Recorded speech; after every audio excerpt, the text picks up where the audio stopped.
You built a 30-minute presentation for work, but then your boss says, let's call your boss Jimmy. Jimmy says you've now got to squeeze that 30 minutes into 20 minutes. And you're thinking, are you taking the living me? I've spent so much time on that, so you think, maybe I'll just speak a little bit quicker, because if I speak quicker, I'll be able to get that 30 minutes into 20 minutes. But the problem if you do that is you're gonna rush your words and then you're gonna lose your impact. So then you think, maybe I'll go through the PowerPoint and just delete some slides, because then that'll shave off some time. But then you get into your PowerPoint and you think, I can't delete that slide.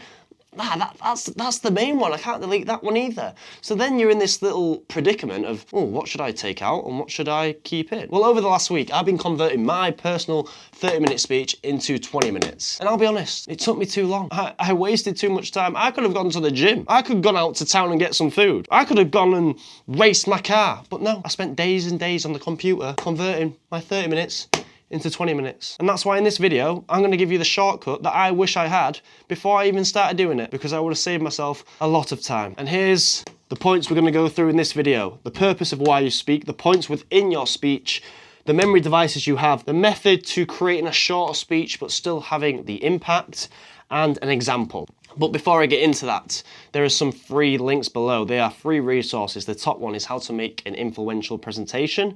And the second one is if you're a little bit shy at work, because public speaking doesn't always come with the job. Sometimes you're forced to get up in front of a board meeting and tell everyone about your marketing campaign. And I know you didn't sign up, but sometimes you want to feel a little bit more comfortable. And if that's you, check out the second link below. But the first thing is the purpose of why you're speaking. You're there to serve. You're there to get them to think, feel, or do something after listening to you. So when you're going through your speech, if it doesn't serve these points right here, there's no point it being in. Now that could shave off some time in itself, but when they walk out that door, what do you want them to change tomorrow? And that is how you will serve them and not serve you. All right, the points. Now with the points, you should have clear points. It should be simple sentences. It shouldn't be a massive paragraph. For example, one of my points within my speech is rising above through small things. Point number 2 is get the reps in. That's it. They are my 2 points. Now, I'll be honest, for a 30-minute speech, I wouldn't have any more than 3 points, because if you've got more than 3 points, it's going to be hard for your audience to remember. I know this is a bit of an exaggeration, but imagine you met someone in the street and you got talking and you thought, this person's a bit of me. So you get the phone number and they start telling you the phone number. So you start writing it in your phone. 07 654 23109. And you put it in. Do you think you're going to remember that number 10 seconds later? No way, Jose. But imagine that you went to the gym with this friend and they had a padlock and they gave you the pin for the padlock and it's only 3 digits. Do you think you're going to go upstairs, lift the weights and forget the pin code? I hope you're going to say no. You shouldn't forget that because it's 3 points. So when you've got too much in your speech, you think you're bringing in more points and you're bringing in more value, but really you're just squeezing the audience out. And that's why we want to keep these points simple. And with those points, every point should be attached to a memory device. And if you can attach the points to a memory device, it's going to be very easy to get this 30-minute speech into a 20-minute speech. And this is what I realized over the past week. Well, there's 4 different types of memory devices that you can use. You've got a story, you've got an analogy, you've got exercises, and you've got acronyms. It's pretty simple.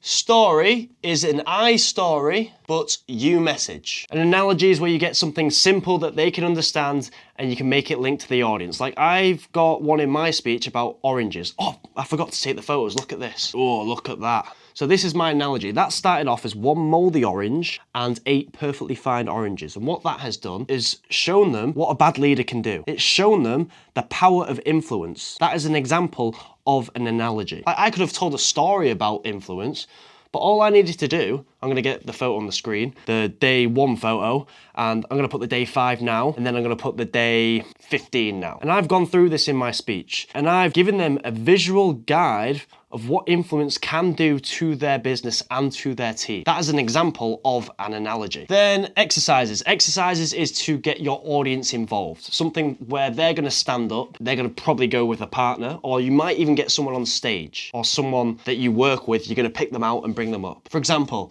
in my getting the reps in, I do this one where you touch your toes. Now, can I get this on camera now? Let me put this camera down. Yes, I'm in shorts. but you touch your toes and they hold it for 10 seconds and then I force them to come back up like so. And then I get them to do it again and then they get up, they relax, they shake their hands off. And then I get them to do it again. Now, when you stretch, the first time, it's probably a little bit stiff. The second time, it's probably a little bit less stiff. And the third time, even less stiff. Now, each time, the audience would have got lower and lower and lower. Now, that was an exercise to show them what getting the reps in does to their performance. The more reps you get in the long run, the better you will become. So that's just an example of some exercises that you could use to get the audience involved. It helps with the engagement.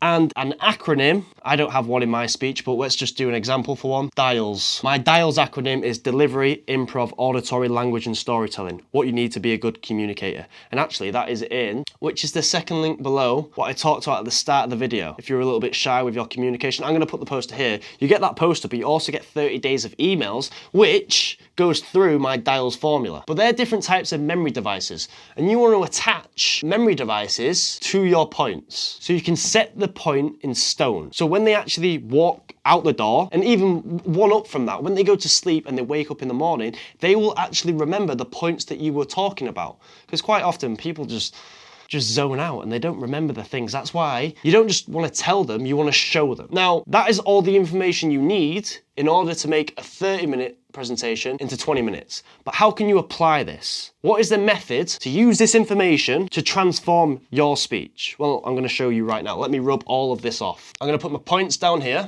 Story, analogy, exercise, acronym. And in my particular speech that I wrote this week, I might not use them all, but that's completely fine. So when you're writing your points and you've got your story, your analogy, your exercises and your acronyms, you might not use them all. But what story could you use that links to that? What analogy could you use that links to that? And your exercises and your acronyms. Because stories normally, not always, take a little bit more time than analogies and exercises. Or you might have a really long exercise that takes a lot longer than the story. And I'm just gonna quickly write mine in. So I've got concussion, I've got that story, I've got my fan story, which is like the actual fans, just to keep you nice and cold. Analogies for rising above, I've got the snowball. Exercises, I've got the 27 versus 1. And acronyms, I'll be honest, I don't have an acronym for that because mine's part of an acronym already. Like this is 1R, I have the 4 R's. So I've got 2 R's here that I go through in my presentation. So that's an example of what you want to do. I'm just gonna finish this quickly. I'm probably gonna take it off the camera, but I'll finish this quickly.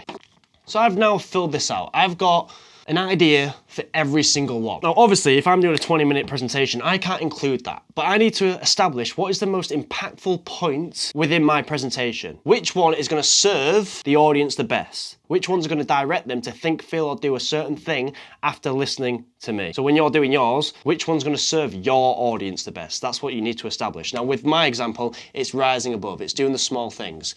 So that one takes priority. That one might be a little bit longer than every other point. And that's why I'm gonna use the concussion story. Now that's a 10-minute story. But if it wasn't impactful, I could use the snowball analogy, which only takes 2 minutes. Or I could use the 27 versus 1, which only takes 3 minutes. So you see, I'm now covering that same point, but by using different memory devices. But you want to choose your memory device depending on how you want to serve your audience and what is the reason for them putting their bums on their seats. Yes, they might be at work, so it might be forced, but you want them to walk away out of that room making some change tomorrow or informing them on something that they need to do tomorrow. So sweet, I've now included a story and that one's 10 minutes. So I go on to my next point, which is getting the reps in. Now I could use my life story, I could use the JITS analogy, or I could use the stretching exercise. Now for this particular one, I've used my JITS analogy, and that is 5 minutes. I've got 15 minutes worth of speaking here. Now in my 30-minute speech, I was using my concussion story and my life story, and they were 2 10-minute blocks. And if I used that in my 20-minute speech, I'd already be at full capacity. I'd already taken all of my time, which is why I changed it to an analogy, because I don't need to talk for as long, but I can still get the same amount of impact. And obviously, because it's a life story, it's not as relatable to the audience compared to jiu-jitsu. Well, everyone knows the difference between a white belt and a black belt. A black belt is someone that is pretty good, and a white belt is someone that is not so good. So when I use that analogy, it's very easy for everyone in the audience to relate to it, even if they've never trained jiu-jitsu in their life. And then it takes me on to the influence.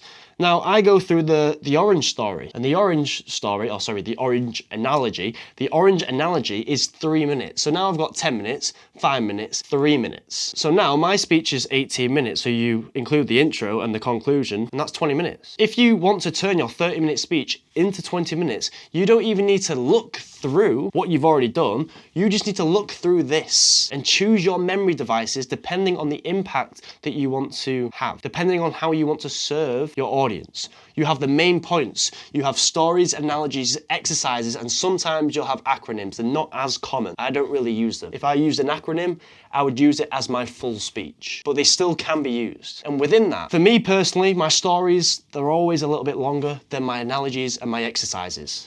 And it's the same thing. If you wanted to even extend your speech, I know that's not anything to do with this video, but if you wanted to make a 30-minute speech into 45 minutes, you can have the same point. You could use a story, and on top of that story, to back it up, you could then use an analogy. You've got two memory devices for the same point, and that's added time onto your speech. It's the same thing when you're making a speech smaller. It's just changing the memory devices. And if I knew this same process, I would not have wasted my full week doing this, and I could have got absolutely hench instead. Like I said, the free links are below if you want to get the blueprint of an influential presentation. Actually, I've got them right here. I don't know why I didn't put them up in the first place, but these are the posters.